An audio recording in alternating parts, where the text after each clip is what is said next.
ನಮಸ್ಕಾರ ವಿದ್ಯಾರ್ಥಿಗಳೇ, ನನ್ನ ಹೆಸರು Shilpa BM, assistant professor Kannada department. ಈ ದಿನ ನಾವು DCE ಇ ಕಂಟೆಂಟ್ ವಿಭಾಗದಿಂದ ಬೆಂಗಳೂರು ವಿಶ್ವವಿದ್ಯಾನಿಲಯದಲ್ಲಿ BCom ಫಸ್ಟ್ ಸೆಮಿಸ್ಟರ್ನ ವಿದ್ಯಾರ್ಥಿಗಳಿಗೆ ನಿಗದಿಪಡಿಸಲಾಗಿರುವ ಭಾಷಾ ಪಠ್ಯದಲ್ಲಿ ವಚನಗಳು ಎಂಬ ಭಾಗದಿಂದ ಜೇಡರ ದಾಸಿಮಯ್ಯನ ವಚನಗಳ ಬಗ್ಗೆ ಈ ಅವಧಿಯಲ್ಲಿ ಚರ್ಚಿಸೋಣ.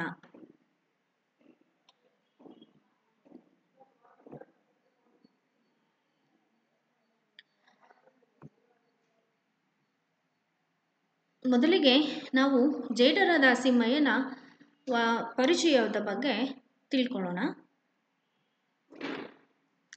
ಜೇಡರ ದಾಸಿಮಯ್ಯನನ್ನ ಆದ್ಯ ವಚನಕಾರ ಅಂತ ಹೇಳಿ ಕರೆಯಲಾಗಿದೆ.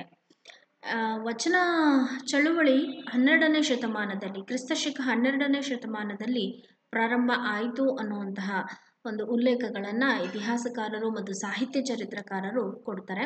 ಅಂದರೆ ಬಸವಣ್ಣನ ಕಾಲಘಟ್ಟದಲ್ಲಿ ಆದಂತಹ ಒಂದು ವಚನ ಕ್ರಾಂತಿಯನ್ನು ಅಥವಾ ಶರಣರ ಕ್ರಾಂತಿಯನ್ನು, ವಚನ ಚಳುವಳಿಯನ್ನು, ವಚನ ಸಾಹಿತ್ಯದ ರಚನೆಯನ್ನು ನಾವು ತುಂಬ ಪ್ರಮುಖವಾಗಿ ಭಾವಿಸ್ತೀವಿ.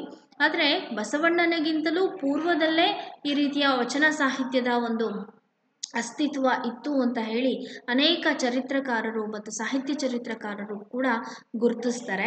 ಅಂತಹ ಬಸವಣ್ಣನ ಪೂರ್ವದಲ್ಲಿ ಇದ್ದಂತಹ ವಚನಕಾರರಲ್ಲಿ ಜೇಡರ ದಾಸಿಮಯ್ಯನನ್ನ ಮೊದಲ ವಚನಕಾರ ಅಂತ ಹೇಳಿ ಗುರುತಿಸಲಾಗಿದೆ. ಹಾಗಾಗಿ ಜೇಡರ ದಾಸಿಮಯ್ಯನನ್ನ ಆದ್ಯ ವಚನಕಾರ ಅಂತ ಹೇಳಿ ಕರೆಯಲಾಗಿದೆ.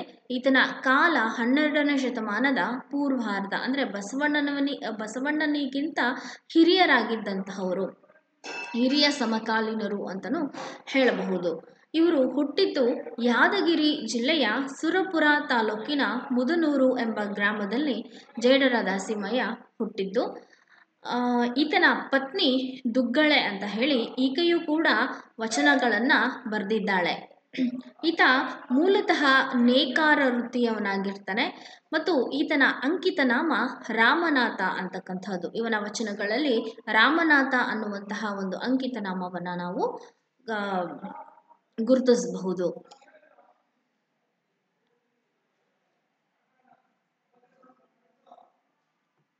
ಜೇಡರ ದಾಸಿಮಯ್ಯನ ಮೊದಲನೆಯ ವಚನಕ್ಕೆ ನಾವು ಹೋಗುವ ಮುಂಚೆ ವಚನ ಸಾಹಿತ್ಯಕ್ಕೆ ಸಂಬಂಧಿಸಿದಂತಹ ಒಂದು ಪೂರ್ವ ಪೀಠಿಕೆಯನ್ನು ನಾನು ತಿಳಿಸ್ಲಿಕ್ಕೆ ಇಚ್ಛಿಸ್ತೀನಿ.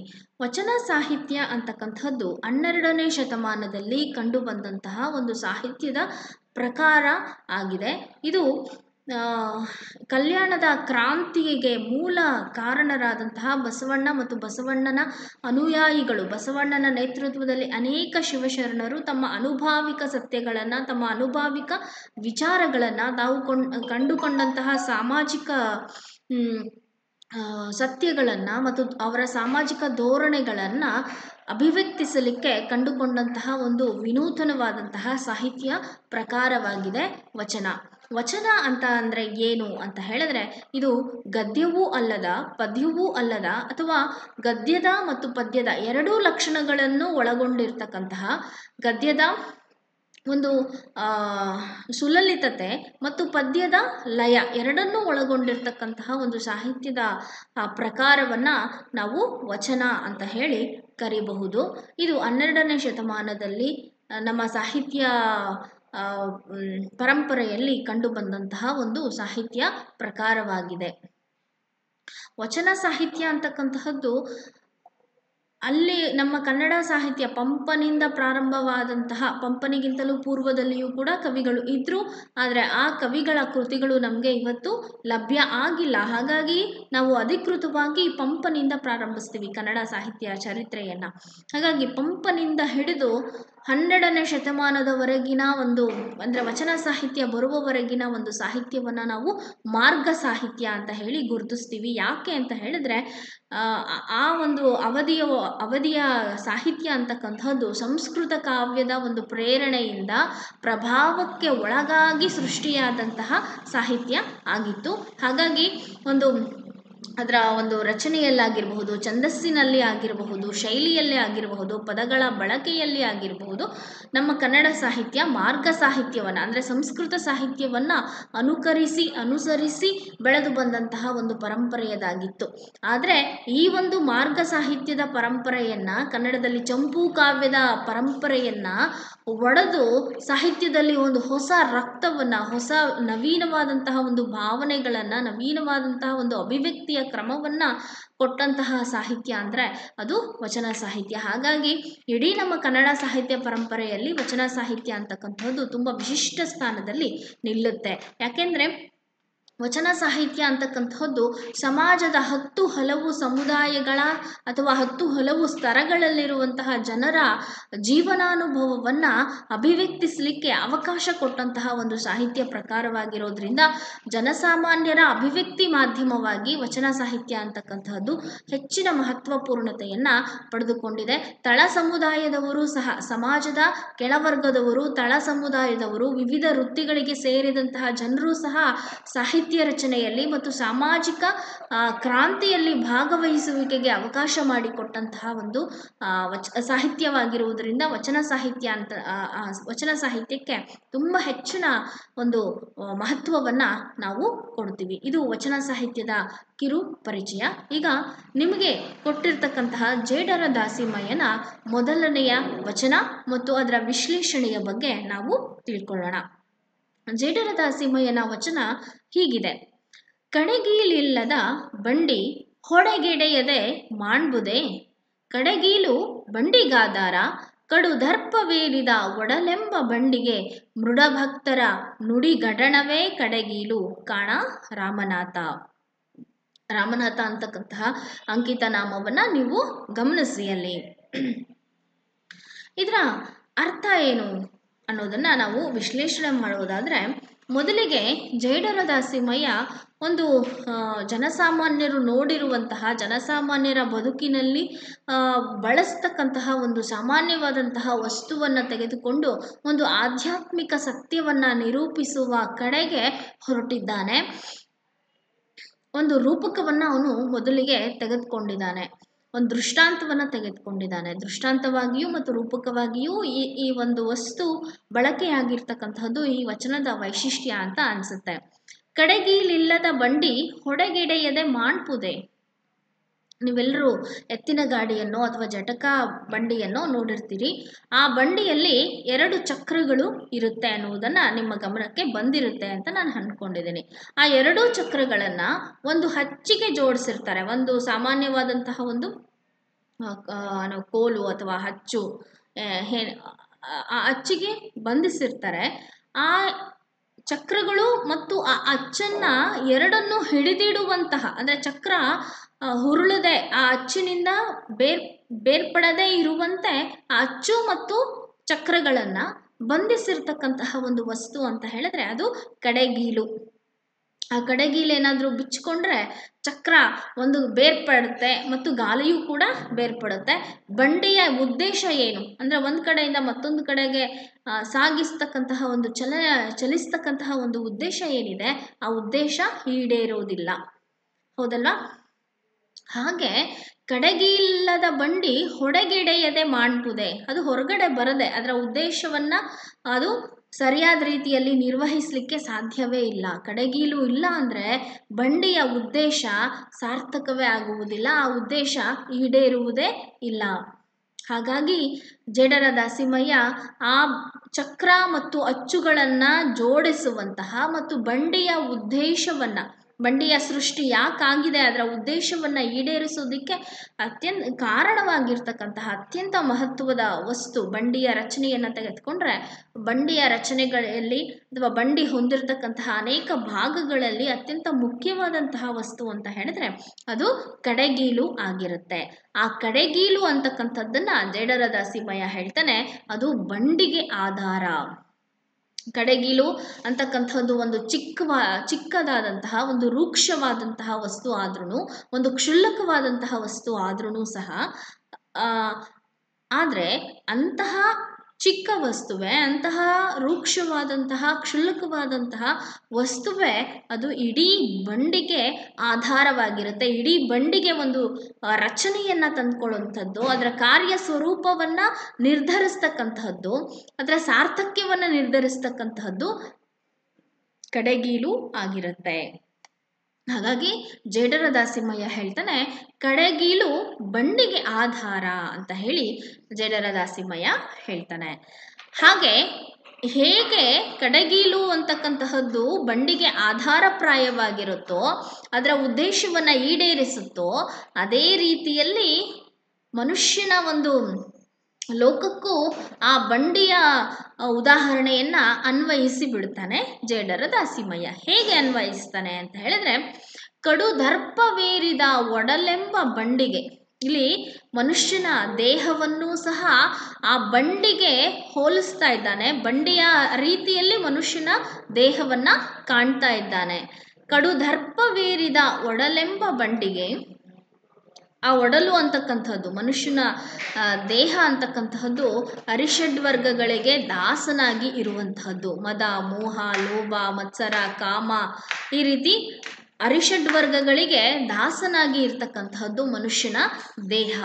ನಾವು ಒಂದು ದಿನ ನಮಗೆ ಆಹಾರ ಇಲ್ಲ ಅಂತ ಹೇಳಿದ್ರೆ, ಒಂದು ದಿನ ಅಲ್ಲ, ಒಂದು ಹೊತ್ತಿನ ಊಟ ಇಲ್ಲ ಅಂತ ಹೇಳಿದ್ರೆ ನಾವು ನಮ್ಮ ದೇಹ ಆಗಲೇ ಕೇಳ್ತಾ ಇರತ್ತೆ, ಊಟಕ್ಕೋಸ್ಕರ, ಆಹಾರಕ್ಕೋಸ್ಕರ ಕೇಳ್ತಾ ಇರತ್ತೆ, ಬೇಡ್ತಾ ಇರತ್ತೆ, ಯಾಚಿಸ್ತಾ ಇರತ್ತೆ. ನಮ್ಮ ಮೆದುಳನ್ನು ನಿಯಂತ್ರಣ ಮಾಡುತ್ತೆ ನಮ್ಮಲ್ಲಿರುವಂತಹ ಹಸಿವು. ಹೀಗೆ ನಾವು ಕಾಮ, ಮದ, ಮೋಹ, ಲೋಭ, ಮತ್ಸರ, ಈ ರೀತಿಯ 6 ಗುಣಗಳಿಗೆ ನಾವು ದಾಸರಾಗಿದ್ದೀವಿ. ಮನುಷ್ಯರೆಲ್ಲರೂ ದಾಸರಾಗಿದ್ದೀವಿ. ಪುರಂದರದಾಸರೇ ಹೇಳಿದ್ದಾರೆ, ಎಲ್ಲರೂ ಮಾಡುವುದು ಹೊಟ್ಟೆಗಾಗಿ, ಗೇಣು ಬಟ್ಟೆಗಾಗಿ ಅಂತ ಹೇಳಿ. ಹಾಗಾಗಿ ಈ ಅರಿಷಡ್ವರ್ಗಗಳಿಗೆ ದಾಸರಾಗಿರ್ತಕ್ಕಂತಹ ಮತ್ತು ಅಹಂಕಾರ ಅನ್ನೋದನ್ನ ಇಡೀ ದೇಹದಲ್ಲಿ ತುಂಬಿಕೊಂಡಂತಹ, ಅಹಂಕಾರವನ್ನು ಇಡೀ ದೇಹದಲ್ಲಿ ತುಂಬಿಕೊಂಡಂತಹ ಈ ಬಂಡಿಗೆ, ನಮ್ಮ ದೇಹವೂ ಸಹ ಒಂದು ಎತ್ತಿನ ಗಾಡಿ ಇದ್ದ ಹಾಗೆ ಅದು ಅಹಂಕಾರದಿಂದ ತುಂಬಿ ಹೋಗಿದೆ. ಅದರಲ್ಲಿ ನಮ್ಮ ದೇಹ ಅಂತಕ್ಕಂತಹದ್ದು ಅರಿಷಡ್ವರ್ಗಗಳಿಗೆ ದಾಸನಾಗಿ ಹೋಗಿದೆ. ಇಂತಹ ದೇಹಕ್ಕೆ, ಇಂತಹ ಒಡಲೆಂಬ ಬಂಡಿಗೆ ಯಾವುದು ಕಡೆಗೀಲು ಅಂತ ಹೇಳಿ ಜೇಡರ ದಾಸಿಮಯ್ಯ ಸೂಚಿಸ್ತಾನೆ ಅಂತ ಹೇಳಿದ್ರೆ, ಮೃಡಭಕ್ತರ ನುಡಿಗಡಣವೇ ಕಡೆಗೀಲು. ಮೃಡಭಕ್ತರ ಅಂದರೆ, ಮೃಡ ಅಂತ ಹೇಳಿದ್ರೆ ಶಿವ. ಆ ಶಿವನ ಭಕ್ತರು ಯಾರು ಅಂದರೆ ಶಿವಶರಣರು. ಆ ಶಿವಶರಣರು ಕೊಡುವಂತಹ ಸೂಚನೆಗಳಿದೆಯಲ್ಲ, ಆ ಸೂಚನೆಗಳೇ ಅಥವಾ ಅವರ ಸಲಹೆಗಳೇ ನಮ್ಮನ್ನು ನಾವು ನಿಯಂತ್ರಿಸಿಕೊಳ್ಳಲಿಕ್ಕೆ, ದೇಹವನ್ನು ನಿಯಂತ್ರಿಸಿ ಶಿವನನ್ನು ಸಾಕ್ಷಾತ್ಕರಿಸಿಕೊಳ್ಳೋದಿಕ್ಕೆ, ಆ ಒಂದು ಉದ್ದೇಶವನ್ನು ಈಡೇರಿಸಿಕೊಳ್ಳೋದಿಕ್ಕೆ ನಮ್ಮ ದೇಹವನ್ನು ನಿಯಂತ್ರಿಸಿಕೊಳ್ಳುವಂತಹ ಕಡೆಗೀಲು ಯಾವುದು ಅಂತ ಹೇಳಿದ್ರೆ, ಅರಿಷಡ್ವರ್ಗಗಳಿಂದ ನಮ್ಮ ದೇಹವನ್ನು ಬಿಡಿಸಿಕೊಂಡು ಶಿವನ ಸಾನ್ನಿಧ್ಯದ ಕಡೆಗೆ, ಶಿವ ಸಾಕ್ಷಾತ್ಕಾರದ ಕಡೆಗೆ, ಮೋಕ್ಷದ ಕಡೆಗೆ ಹೋಗಲಿಕ್ಕೆ ನಮ್ಮನ್ನು ನಾವೇ ಪ್ರೇರೇಪಿಸಿಕೊಳ್ಳೋದಕ್ಕೆ ನಮ್ಮ ದೇಹವನ್ನು ನಿಯಂತ್ರಿಸ್ತಕ್ಕಂತಹದ್ದು ಅವಶ್ಯಕ. ಈ ಒಡಲನ್ನು ನಿಯಂತ್ರಿಸ್ತಕ್ಕಂತಹದ್ದು, ಈ ಒಡಲಿನಲ್ಲಿ ಇರ್ತಕ್ಕಂತಹ ಅರಿಷಡ್ವರ್ಗಗಳನ್ನು ನಿಯಂತ್ರಿಸ್ತಕ್ಕಂತಹದ್ದು ತೀರಾ ಅಗತ್ಯ ಮತ್ತು ಅನಿವಾರ್ಯ. ಈ ರೀತಿಯ ಕೆಲಸವನ್ನು ಮಾಡುವಂತಹದ್ದು, ನಮ್ಮ ದೇಹವನ್ನು ನಿಯಂತ್ರಿಸ್ತಕ್ಕಂಥದ್ದು, ಅರಿಷಡ್ವರ್ಗಗಳನ್ನು ನಿಯಂತ್ರಿಸ್ತಕ್ಕಂತಹದ್ದು ಯಾವುದು ಅಂತ ಹೇಳಿದ್ರೆ, ಅದು ಶಿವಶರಣರ ಸುಳ್ಳುಡಿಗಳು, ಶಿವಶರಣರ ಸಲಹೆಗಳು, ಸೂಚನೆಗಳು, ಶಿವಶರಣರ ವಚನಗಳನ್ನು ಅರಿತುಕೊಂಡು ನಾವು ಅವರು ಹೇಳಿದ ಪ್ರಕಾರ ನಡೆದರೆ ನಾವು ನಮ್ಮ ಒಡಲನ್ನು ನಿಯಂತ್ರಿಸಿಕೊಳ್ಳಬಹುದು. ನಮ್ಮ ದೇಹದಲ್ಲಿರುವಂತಹ ಅರಿಷಡ್ವರ್ಗಗಳನ್ನು ನಿಯಂತ್ರಿಸಿಕೊಂಡು ನಾವು ಶಿವ ಸಾಕ್ಷಾತ್ಕಾರವನ್ನು ಪಡಿಬಹುದು ಅಂತ ಹೇಳಿ ಇಲ್ಲಿ ಜೇಡರ ದಾಸಿಮಯ್ಯ ಅತ್ಯಂತ ಪರಿಣಾಮಕಾರಿಯಾಗಿ ತುಂಬ ಸರಳವಾದಂತಹ ಸಾಲುಗಳ ಮೂಲಕ ತಿಳಿಸ್ತಾನೆ. ಈಗ ನಾವು ಜೇಡರ ದಾಸಿಮಯ್ಯನ ಮತ್ತೊಂದು ವಚನದ ಕಡೆಗೆ ಹೋಗೋಣ.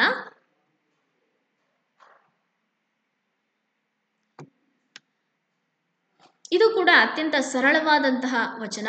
ಜೇಡರ ದಾಸಿಮಯ್ಯ 4 ಸಾಲುಗಳಲ್ಲಿ ಮಹತ್ವವಾದಂತಹ ಒಂದು ಸತ್ಯವನ್ನು ಸಾರಿದ್ದಾನೆ. ಅದಕ್ಕೆ ಹೇಳ್ತಾರೆ, ಸಾಸಿವೆಯಲ್ಲಿ 1000ವನ್ನು ತುಂಬುವುದು. ಕಾವ್ಯ ಅಂತಕ್ಕಂತಹದ್ದೇ ಸಾಸಿವೆ ಎಷ್ಟು ಸೂಕ್ಷ್ಮವಾಗಿರುತ್ತೆ, ಆ ಸೂಕ್ಷ್ಮವಾದುದರಲ್ಲೇ 1000 ಅರ್ಥಗಳನ್ನು ಹೊಳೆಯಿಸ್ತಕ್ಕಂತಹದ್ದೇ ಕಾವ್ಯ ಅಂತಕ್ಕಂಥದ್ದು. ಜೇಡರ ದಾಸಿಮಯ್ಯನ 2ನೇ ವಚನ ಹೀಗಿದೆ: ಒಡಲುಗೊಂಡವ ಹಸಿವ, ಒಡಲುಗೊಂಡವ ಹುಸಿವ, ಒಡಲುಗೊಂಡವನೆಂದು ನೀನೆನ್ನ ಜಡಿದೊಮ್ಮೆ ನುಡಿಯದಿರ, ನೀನೆನ್ನ ನಂತೊಮ್ಮೆ ಒಡಲುಗೊಂಡು ನೋಡ ರಾಮನಾಥ ಅಂತ ಹೇಳಿ. ಅಂದರೆ ಇಲ್ಲಿ ಜೇಡರ ದಾಸಿಮಯ್ಯ ಆ ಶಿವನನ್ನೇ ಒಬ್ಬ ಮನುಷ್ಯನಾಗಿ ಹುಟ್ಟಿ ಬಂದು ಈ ಮನುಷ್ಯತನವನ್ನು ಅನುಭವಿಸು ಅಂತ ಹೇಳಿ ಶಿವನಿಗೆ, ಆ ದೈವಕ್ಕೆ ಒಂದು ಪ್ರಶ್ನೆಯನ್ನು ಅಥವಾ ಒಂದು ಆ ಚಾಲೆಂಜನ್ನು ಮಾಡ್ತಿರುವಂತಹ ಒಂದು ವಚನ ಇದಾಗಿದೆ. ಒಡಲುಗೊಂಡವ ಹಸಿವ ಅಂದರೆ ಶಿವ ಸಾಕ್ಷಾತ್ಕಾರದ ಅಥವಾ ದೈವ ಸಾಕ್ಷಾತ್ಕಾರದ ಒಂದು ಹಾದಿಯಲ್ಲಿ ಒಬ್ಬ ಮನುಷ್ಯನಾದಂಥವನು ಅನೇಕ ಸಮಸ್ಯೆಗಳನ್ನು ಅಥವಾ ಅನೇಕ ಸವಾಲುಗಳನ್ನು ಎದುರಿಸಬೇಕಾಗತ್ತೆ. ಅರಿಷಡ್ ವರ್ಗಗಳನ್ನು ನಿಯಂತ್ರಣ ಮಾಡಿಕೊಳ್ಳಬೇಕಾಗತ್ತೆ, ಹಸಿವನ್ನು ನಿಯಂತ್ರಿಸಬೇಕಾಗತ್ತೆ, ಕಾಮವನ್ನು, ತೃಷೆಯನ್ನು, ಮೋಹ, ಮದ, ಕಾಮ, ಲೋಭ, ಮತ್ಸರ ಇಂತಹ ಅರಿಷಡ್ ವರ್ಗಗಳನ್ನು ನಿಗ್ರಹಿಸಿಕೊಂಡು ಶಿವ ಸಾಕ್ಷಾತ್ಕಾರವನ್ನು ಪಡೆಯಬೇಕಾಗತ್ತೆ. ಅದನ್ನು ವಚನಕಾರರು ಷಟ್ಸ್ಥಲಗಳು ಅಂತ ಹೇಳ್ತಾರೆ. ಹೇಗೆ ಒಬ್ಬ ಭಕ್ತನಾದಂತಹವನು ಶಿವನ ಸ್ಥಾನವನ್ನು ಪಡೆಯುವಂತಹದ್ದು, ಅಂದರೆ ತನ್ನನ್ನು ತಾನೇ ಶಿವನನ್ನಾಗಿ ನೋಡಿಕೊಳ್ಳುವಂತಹ ಅದು ಪರಮ ಗುರಿಯಾಗಿರುತ್ತೆ ಶಿವಶರಣರಿಗೆ. ಈ ಹಾದಿಯಲ್ಲಿ ನಡೆಯಬೇಕಾದಾಗ 6 ಸ್ಥಳಗಳಿವೆ, 6 ಹಂತಗಳಿವೆ. ಪ್ರತಿಯೊಂದು ಭಕ್ತ ಒಂದು ಹಂತದಿಂದ ಮತ್ತೊಂದು ಹಂತಕ್ಕೆ ಹೋಗಬೇಕಾಗತ್ತೆ. ತನ್ನ ಅರಿಷಡ್ ವರ್ಗಗಳನ್ನು ಕಳೆದುಕೊಂಡು ತನ್ನ ದೇಹವನ್ನು ನಿಯಂತ್ರಿಸಿಕೊಂಡು ಕಾಮ, ತೃಷೆ, ಬಾಯಾರಿಕೆ, ಹಸಿವು ಇವುಗಳನ್ನೆಲ್ಲ ನಿಯಂತ್ರಿಸಿಕೊಂಡು ಆ ಸ್ಥಾನವನ್ನು ಪಡೆಯಬೇಕಾಗತ್ತೆ. ಈ ಒಂದು ಹಾದಿಯಲ್ಲಿ ಶಿವ ಸಾಕ್ಷಾತ್ಕಾರವನ್ನು ಒಬ್ಬ ಸಾಮಾನ್ಯ ಮನುಷ್ಯನಾದಂತಹವನು ದೈವತ್ವಕ್ಕೆ ಏರ್ತಕ್ಕಂತಹ ಒಂದು ಸ್ಥಾನಕ್ಕೆ ಅಥವಾ ಹಂತಕ್ಕೆ ಹೋಗುವಂತಹ ಈ ಹಾದಿಯಲ್ಲಿ ಅನೇಕ ಸಮಸ್ಯೆ ಮತ್ತು ಸವಾಲುಗಳನ್ನು ಒಬ್ಬ ಭಕ್ತನಾದಂತಹವನು ಎದುರಿಸಬೇಕಾಗತ್ತೆ. ಹೀಗೆ ಎದುರಿಸುವ ಸಂದರ್ಭದಲ್ಲಿ ಅವನು ಸೋಲುವಂತಹ, ಬಾಯಾರಿಕೆ ಆಯಿತು ಆದರೆ ಅದನ್ನು ನಿಗ್ರಹಿಸಬೇಕು, ನಿಯಂತ್ರಿಸಬೇಕು. ಹೋಗಿ ನೀರನ್ನು ಅಥವಾ ಮತ್ತೇನೋ ಒಂದು ರಸವನ್ನು ಕುಡಿದ್ಬಿಟ್ರೆ ಅದು ಅವನ ಸೋಲಾಗತ್ತೆ. ಹೀಗೆ ಅವನು ಪ್ರಯತ್ನ ಮಾಡ್ತಾನೆ ಆ ಒಂದು ಸ್ಥಿರತೆಯನ್ನು ಪಡಿಬೇಕು. ಆದರೆ ಈ ಪ್ರಯತ್ನ ಮಾಡ್ತಾ ಇರುವಂತಹ ಸಂದರ್ಭದಲ್ಲಿ ಅವನು ಅನೇಕ ಸೋಲುಗಳನ್ನು ಸಹ ಕಾಣಬಹುದು. ಅಂದರೆ ತೃಷೆಯನ್ನು ನಿಯಂತ್ರಿಸಬೇಕು. ತೃಷೆ ಅಂದರೆ ಬಾಯಾರಿಕೆಯನ್ನು ನಿಯಂತ್ರಿಸಬೇಕು. ಆದರೆ ಕೆಲವೊಮ್ಮೆ ನಿಯಂತ್ರಿಸೋದಕ್ಕೆ ಆಗಲ್ಲ, ಸೋಲ್ತಾನೆ. ಹಸಿವನ್ನು ನಿಯಂತ್ರಿಸೋದಕ್ಕೆ ಸಾಧ್ಯ ಆಗಲ್ಲ ಕೆಲವೊಮ್ಮೆ. ಅದು ನಿಧಾನವಾಗಿ ಪಡೆದುಕೊಳ್ಳುವಂತಹ ಸಾಧನೆ ಅಥವಾ ಸಿದ್ಧಿ. ಅದು ಆ ಸಿದ್ಧಿಯನ್ನು ಒಂದೇ ಮೆಟ್ಟಿಲಿಗೆ ಹತ್ತುವುದಕ್ಕೆ ಸಾಧ್ಯ ಇಲ್ಲ. ಅನೇಕ ಹಂತಗಳನ್ನು ಹತ್ತಬೇಕಾಗತ್ತೆ. ಅನೇಕ ಹಂತಗಳಲ್ಲಿ ಅವುಗಳನ್ನೆಲ್ಲವನ್ನು ಸಿದ್ಧಿಸಿಕೊಳ್ಳಬೇಕಾಗತ್ತೆ. ಈ ಹಂತಗಳಲ್ಲಿ ಅನೇಕ ಸೋಲುಗಳನ್ನು ಕಾಣಬೇಕಾಗತ್ತೆ ಅನ್ನುವಂತಹ ಒಂದು ಶಿವ ಸಾಕ್ಷಾತ್ಕಾರದ ಹಾದಿಯಲ್ಲಿ ಒಬ್ಬ ಸಾಮಾನ್ಯ ಮನುಷ್ಯ ಏನೆಲ್ಲ ಒಂದು ಸವಾಲುಗಳನ್ನು ಎದುರಿಸ್ತಾನೆ ಅನ್ನೋದನ್ನು ಇಲ್ಲಿ ಜೇಡರ ದಾಸಿಮಯ್ಯ ಸಮರ್ಥಿಸ್ಕೊಳ್ತಾನೆ. ಒಡಲುಗೊಂಡವ ಹಸಿವ, ಅವನಿಗೆ ದೇಹ ಇರುವ ಕಾರಣಕ್ಕಾಗಿಯೇ ಅವನಿಗೆ ಹಸಿವಾಗತ್ತೆ. ಒಡಲುಗೊಂಡವ ಹುಸಿವ, ಆ ಹೊಟ್ಟೆಯ ಕಾರಣಕ್ಕಾಗಿಯೇ ಅವನು ಅನೇಕ ಸುಳ್ಳುಗಳನ್ನು, ಉದರ ಪೋಷಣೆಯ ನಿಮಿತ್ತ ಅವನು ಅನೇಕ ವೇಷಗಳನ್ನು ಧರಿಸ್ತಾನೆ, ಅನೇಕ ಸುಳ್ಳುಗಳನ್ನು ಸಹ ಹೇಳಬೇಕಾಗತ್ತೆ. ಕೇವಲ ಹಸಿವಿಗಾಗಿ, ಆ ಒಡಲು ಇರುವುದಕ್ಕಾಗಿ, ಆ ದೇಹಕ್ಕಾಗಿ. ಅಂದರೆ ದೇಹ ಅರಿಷಡ್ ವರ್ಗಗಳಿಗೆ ಒಳಗಾಗಿರುತ್ತೆ. ಆ ಅರಿಷಡ್ ವರ್ಗಗಳನ್ನು ತಣಿಸ್ಲಿಕ್ಕಾಗಿ ಅವನು ಅನೇಕ ವೇಷಗಳನ್ನು ಧರಿಸ್ಬೇಕಾಗತ್ತೆ, ಅನೇಕ ಸುಳ್ಳುಗಳನ್ನು ಹೇಳಬೇಕಾಗತ್ತೆ. ಮತ್ತು ಏನು ಅವನ ಉದ್ದೇಶ ಇದೆಯೋ, ಶಿವನನ್ನು ನೋಡತಕ್ಕಂತಹದ್ದು, ಶಿವನನ್ನು ಸಾಕ್ಷಾತ್ಕರಿಸ್ಕೊಳ್ತಕ್ಕಂಥದ್ದು ಈ ಉದ್ದೇಶ ಇದೆಯೋ ಆ ಉದ್ದೇಶವನ್ನು ಬಿಟ್ಟು ಬೇರೆ ಬೇರೆ ಕಡೆಗಳಿಗೆ ಹೋಗಬೇಕಾಗತ್ತೆ. ತನ್ನ ಗುರಿಯನ್ನು ಬದಲಾಯಿಸ್ಕೊಳ್ಬೇಕಾಗತ್ತೆ. ಹೀಗೆಲ್ಲ ಆಗುವಂತಹದ್ದು ಸಹಜ ಅನ್ನುವ ನಿಟ್ಟಿನಲ್ಲಿ ಜೇಡರ ದಾಸಿಮಯ್ಯ ಈ ವಚನದಲ್ಲಿ ಆಶಯವನ್ನು ವ್ಯಕ್ತಪಡಿಸಿದ್ದಾನೆ. ಒಡಲುಗೊಂಡವನೆಂದು ನೀನೆನ್ನ ಜಡಿದೊಮ್ಮೆ ನುಡಿಯದಿರ. ಹೌದು, ಒಡಲುಗೊಂಡವನು, ದೇಹ ಇರ್ತಕ್ಕಂಥವನು ಅವನಿಗೆ ಹಸಿವಾಗತ್ತೆ. ಅವನು ಅನೇಕ ವೇಷಗಳನ್ನು, ಹಸಿವನ್ನು ನಿವಾರಿಸ್ಕೊಳ್ಳೋದಕ್ಕೆ ಅನೇಕ ವೇಷಗಳನ್ನು ಧರಿಸ್ತಾನೆ, ಸುಳ್ಳು ಹೇಳ್ತಾನೆ, ನಾಟಕ ಮಾಡ್ತಾನೆ. ಆದರೆ ಒಡಲುಗೊಂಡವನೆಂದು ನೀನೆನ್ನ ಜಡಿದೊಮ್ಮೆ, ಆದರೆ ನೀನು ನನ್ನನ್ನು ಒಡಲುಗೊಂಡವನು ಅಂದರೆ ದೇಹಧಾರಿ ಅಂತ ಹೇಳಿ ನನ್ನನ್ನು ಜರಿಯಬೇಡ, ನಿಂದಿಸಬೇಡ. ಅದು ಸಾಮಾನ್ಯ ಅಲ್ಲ. ಒಡ ದೇಹವನ್ನು ಇಟ್ಕೊಂಡು ಒಂದು ಸಾಧನೆಯನ್ನು ಮಾಡ್ತಕ್ಕಂತಹದ್ದು, ಶಿವ ಸಾಕ್ಷಾತ್ಕಾರವನ್ನು ಪಡೀತಕ್ಕಂತಹದ್ದು ಅದು ಅಷ್ಟು ಸುಲಭದ ಮಾತಲ್ಲ. ಅಂದರೆ ಅರಿಷಡ್ ವರ್ಗಗಳನ್ನು ಕಳೆದುಕೊಳ್ತಕ್ಕಂತಹದ್ದು, ದೇಹವನ್ನು ಅರಿಷಡ್ ವರ್ಗಗಳನ್ನು ನಿಯಂತ್ರಿಸ್ತಕ್ಕಂತಹದ್ದು ಅದು ಅಷ್ಟು ಸುಲಭವಾದಂತಹ ಮಾತಲ್ಲ. ಹಾಗಂತ ನೀನು ನನ್ನನ್ನು ಒಡಲುಗೊಂಡವನು ಅಂತ ಹೇಳಿ, ದೇಹ ಇರ್ತಕ್ಕಂತಹವನು, ದೇಹದಾರಿ ಅಂತ ಹೇಳಿ ನೀನು ನನ್ನನ್ನು ನಿಂದಿಸಬೇಡ ಅಂತ ಹೇಳಿ ತನ್ನ ಆರಾಧ್ಯ ದೈವವಾದಂತಹ ರಾಮನಾಥನನ್ನು ಆಕ್ಷೇಪ ವ್ಯಕ್ತಪಡಿಸ್ತಾ ಅವನು ಹೇಳುವಂತಹ ಮಾತು, ನೀನೆನ್ನ ನಂತೊಮ್ಮೆ. ಮತ್ತು ಅವನು ಸವಾಲು ಹಾಕ್ತಾನೆ, ತನ್ನ ಆರಾಧ್ಯ ದೈವಕ್ಕೆ ಸವಾಲನ್ನು ಹಾಕ್ತಾನೆ ಜೇಡರ ದಾಸಿಮಯ್ಯ. ಹಾಗಿದ್ರೆ ನೀನು ನನ್ನನ್ನು ಒಡಲುಗೊಂಡವನು ಅಂತ ಹೇಳಿ ಜರಿಯಬೇಡ, ನಿಂದಿಸಬೇಡ. ನಾನು ನನಗೆ ಒಂದು ಸವಾಲನ್ನು ಹಾಕ್ತಾ ಇದ್ದೇನೆ, ನೀನೆನ್ನ ನಂತೊಮ್ಮೆ ಒಡಲುಗೊಂಡು ನೋಡ ರಾಮನಾಥ. ಅಂದರೆ ಒಮ್ಮೆ ಆದ್ರೂ ನೀನು ನನ್ನ ರೀತಿಯಲ್ಲಿಯೇ ಒಮ್ಮೆ ನೀನು ಜನ್ಮವೆತ್ತಿ, ಮನುಷ್ಯ ಜನ್ಮವೆತ್ತಿ ಬಂದು ನೋಡು. ಆ ಮನುಷ್ಯ, ಆ ದೇಹದ ಒಡಲುಗೊಂಡವನ ಸಂಕಟಗಳು, ಬೇಗುದಿಗಳು ಇವೆಲ್ಲವೂ ನಿನಗೆ ಅರ್ಥವಾಗತ್ತೆ. ಈ ಎಲ್ಲ ಸಂಕಟಗಳನ್ನು, ಬೇಗುದಿಗಳನ್ನು ನಿವಾರಿಸಿಕೊಂಡು ಶಿವ ಸಾಕ್ಷಾತ್ಕಾರವನ್ನು ಮತ್ತು ಮೋಕ್ಷವನ್ನು ಹೇಗೆ ಸಂಪಾದಿಸಬೇಕು ಅಂತಕ್ಕಂತಹ ಸವಾಲುಗಳು ನಿನಗೂ ಕೂಡ ಉದ್ಭವಿಸುತ್ತೆ. ನೀನು ಕೂಡ ಹಲವಾರು ಬಾರಿ ಸೋಲನ್ನು ಅನುಭವಿಸ್ತೀಯಾ ಅಂತ ಹೇಳಿ ಒಂದು ಸೂಚನೆಯನ್ನು, ಆ ಹಾದಿಯಲ್ಲಿ ಬರ್ತಕ್ಕಂತಹ ಒಂದು ಕಷ್ಟಗಳನ್ನು, ಆ ಮೋಕ್ಷದ ಹಾದಿಯಲ್ಲಿ ನಡೆಯುವಂತಹ ಸಂದರ್ಭದಲ್ಲಿ ಅರಿಷಡ್ ವರ್ಗಗಳನ್ನು ನಿಯಂತ್ರಿಸಲಾಗದೆ ಅರಿಷಡ್ ವರ್ಗಗಳಿಗೆ ಒಳಗಾಗಿ ಸೋಲನ್ನು ಒಪ್ಪಿಕೊಳ್ತಕ್ಕಂತಹದ್ದು ಅದು ಒಂದು ಸತ್ವ ಪರೀಕ್ಷೆಯ ಹಾದಿ ಅಂತ ಹೇಳಿ ಆ ಒಂದು ಹಾದಿಯ ಸಂಕಟಗಳನ್ನು ಇಲ್ಲಿ ಜೇಡರ ದಾಸಿಮಯ್ಯ ಬಹಳ ಸೊಗಸಾಗಿ ಮತ್ತು ಸೂಚ್ಯವಾಗಿ, ಸೂಕ್ಷ್ಮವಾಗಿ ಕಟ್ಟಿಕೊಟ್ಟಿದ್ದಾನೆ ಜೇಡರ ದಾಸಿಮಯ್ಯ. ಇಷ್ಟು ಜೇಡರ ದಾಸಿಮಯ್ಯನ ವಚನಗಳು. ಈಗ ಪ್ರಶ್ನೆಯ ಸಮಯ. ಆದ್ಯ ವಚನಕಾರನೆಂದು ಕರೆಯಲ್ಪಡುವಂತಹ ವಚನಕಾರ ಯಾರು? ಅದಕ್ಕೆ ಆಯ್ಕೆಗಳು: ಬಸವಣ್ಣ, ಅಲ್ಲಮಪ್ರಭು, ಜೇಡರ ದಾಸಿಮಯ್ಯ, ಆಯ್ದಕ್ಕಿ ಮಾರಯ್ಯ. ಸರಿಯಾದ ಉತ್ತರ ಜೇಡರ ದಾಸಿಮಯ್ಯನನ್ನ ಆದ್ಯ ವಚನಕಾರ ಅಂತ ಹೇಳಿ ಗುರುತಿಸಲಾಗತ್ತೆ. ಈಗ ಎರಡನೆಯ ಪ್ರಶ್ನೆ. ಜೇಡರ ದಾಸಿಮಯ್ಯನ ಅಂಕಿತ ನಾಮ ಏನು? ಅದಕ್ಕೆ ಉತ್ತರ ರಾಮನಾಥ. ಜೇಡರ ದಾಸಿಮಯ್ಯನ ಅಂಕಿತ ನಾಮ ರಾಮನಾಥ. ಮೂರನೆಯ ಪ್ರಶ್ನೆ. ಜೇಡರ ದಾಸಿಮಯ್ಯನ ಪತ್ನಿ ಯಾರು? ಉತ್ತರ ಜೇಡರ ದಾಸಿಮಯ್ಯನ ಪತ್ನಿ ದುಗ್ಗಳೆ.